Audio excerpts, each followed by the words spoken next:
Wala nang maraming paligoy-ligoy pa, diretso sa punto na. Maiksi lang ang komentaryo, pero diretso sa punto. Maraming kuro-kuro, may tiwali, may totoo. Dito, sa puntong diretso tayo. Punto, diretso. Ang pamilya na mismo ni Bato de la Rosa, at saka si Bato mismo, nagpaabot ng mensahe sa gobyerno, bigyan naman daw siya ng due process. Yan ang panawagan ni Bato at ng pamilya niya sa gobyerno.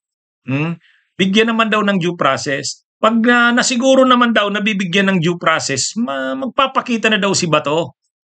Ngayon daw kasi parang wala siyang nakikitang due process sa gobyerno. Parang wala siyang nakikitang bibigyan siya ng proteksyon ng gobyerno ng due process. Kaya lang, alam niyo ba to, at saka sa pamilya ni Bato at sa mga supporters ng Duterte, ngayon ang bukang bibig nyo, due process. Ano ba ang nakalagay sa konstitusyon? No person shall be deprived of life, liberty, or property without due process of law. Walang sino mang tao na pagkakaitan o kukunin ang buhay, ang kalayaan at ang mga ari-arian ng hindi dinaan sa due process of law. Ngayon, sa tatlong hierarchy na yan, life, liberty, property, alin ang pinaka-importante? Life. Kay Bato, hindi naman buhay ang ipagkakait sa kanya, hindi naman yung papatayin, hindi naman yan, kahit makulong siya doon sa ICC, kahit pa nga makonvict doon, hindi naman, wala namang life, wala naman death penalty doon. Nung isang araw nga, sinintensyahan yung isang militia leader ng Sudan, ang penalty sa kanya, 20 years imprisonment. 20 years. Ay sila Bato, saan kayo inaakusang kaso? Di ba crimes against humanity? Anong ginawa ninyo nung panahon ninyo ni Duterte? Pinagkaitan ninyo ng buhay. Buhay, hindi lang kalayaan, hindi lang ari-arian, hindi lang liberty, hindi lang property, life. Diniprive nyo ng life. Ang napakarami nating kababayan, pinalabas nyo ng laban. Diba? Yan yung pinalabas nyo sa tukhang at double barrel ng laban. Ilalagay lang ni Duterte sa narcolist, patay na. Diniprive nyo ang napakarami nating kababayan. Ayon sa pulis, ang tinanggap nila 6,000. Ayon sa mga human rights groups, 25,000 to 35,000. Yun yung na-deprive ng life. Hindi lang liberty. Kayo ni Duterte, liberty lang ang kung madi-deprive man kayo, liberty, hindi life eh. Pero ngayon, ini-invoke ninyo due process. Bukang bibig ninyo, due process. Sila Torion, due process ang bukang bibig. Sila Cayetano, due process. Si Marcoleta, due process. Lahat kayo, due process. Samantalang, anong ginawa nyo? Extrajudicial killings. Kaya nga extrajudicial, ibig sabihin hindi nyo na dinaan sa prosesong legal eh. Pinagpapatay nyo na lang. Anong justification ni Duterte? Ang justification ni Duterte, wag na yan. Wag nang ikulong yan. Wag nang kasuhan yan. Pag kinasuhan mo yan, kinulong mo yan, papakainin pa natin yan. Papakainin pa ng gobyerno yan. O di ba ganun? So pinatay na lang kaysa sa makulong. Hindi nyo ba naiisip yun? Ang bukang bibig nyo ngayon, due process. Gusto nyo due process at yung pamilya ni Bato, yun ang pinapakiusap nila sa gobyerno, due process. Ay, napaka-ipokrito nyo. Sana ngayon ninyo ma-realize yan ng pamilya ni Bato. Due process ang pinagkait ninyo sa mga kababayan natin. Ang nawala sa kanila, nang pinagkaitan nyo sila ng due process, hindi lang simpleng kalayaan, liberty, kundi buhay. At ano ang justification ni Bato nun? Tama lang yan. Anong justification ng mga DDS? Bakit? Ang dami rin namang pinatay ng mga adik na yan. Diba? Yan na yun. Ayaw ninyo na idaan sa due process. Ayaw ninyong kasuhan yung mga adik. Ayaw ninyong, kasi pag kinasuhan yung mga adik, dadalhin lang yan sa rehabilitation. Ayaw ninyo yan. Ayaw ninyo na yung mga pusher ay makulong. Ayaw ninyo. Ang gusto ninyo, patayin na lang, sabi ni Duterte. Kung hindi nang lalaban, gatungan ninyo naman laban. Pilitin ninyong manlaban. Kasi pag kinulong nyo pa yan, gastos pa sa gobyerno, magpapakain ka pa niyan. Di ba? Nung tinanong si Duterte niyan sa kulungan, anong sabi ay sa Quadcom, sabi niya, ganun talaga yung order ko. Di ba? At si Bato, ano naman ang sabi niya? Wala akong pinagsisisihan sa ginawa ko. Oh, eh di kung ganun pala, wala kayong pinagsisisihan sa ginawa nyo, o di magpa-aresto ka na, sumurinder ka na, pag dumating ang warrant of arrest, pumunta ka na sa ICC, idipinsa mo yan. Ganyan ang dipinsa nyo.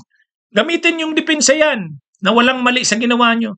Para sa bayan lang ang ginawa nyo. O bibigyan kayo doon ng due process. Titingnan doon kung ang inyo bang rason sa ginawa ninyong policy ng drug war ay makatarungan. Oh, yan yun. Kaya lang, napaka-ipokrito na itong pamilya ni Duterte ay ni Bato ang panawagan sa gobyerno, due process. Ha? Due process.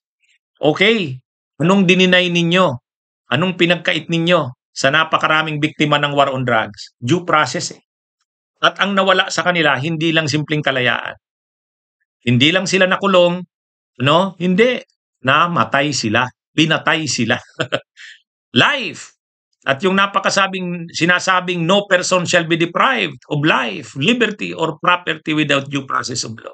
Kung simpleng ang ari-arian mo, kung kukunin ay dadaan dapat sa proseso. Kung simpleng ikukulong ka, o katulad nga nitong mga corrupt yan ha, napakarami na ng korupsyon nila, napakalinaw. Bakit hindi ka agad-agad makulong? Dahil dinadaan sa due process. Dinadaan sa due process. Kayo, Bato de la Rosa, Duterte, nung panahon ni Digong, ayaw ninyo ng due process kasi sabi nyo ay mahabang proseso pa yan, kakaabala yan. Anong ginawa? Sabi ni Duterte, palabasin na lang yan ng manlaban. Kung ayaw manlaban, pilitin yung manlaban. Di ba? Yun yung policy. Manlaban. Kasi kapag hindi nanlaban, mahina. Ayaw nila na arestuhin mo, tapos ikukulong, wag na. Di ba? So, anong ginawa? Diniprive na ng life. Kahit suspitsa pa lang, basta't nasa narcolist ka, yung listahan ng tukhang, kinatuka, ayun na yun. Di ba? Yan yung malinaw doon.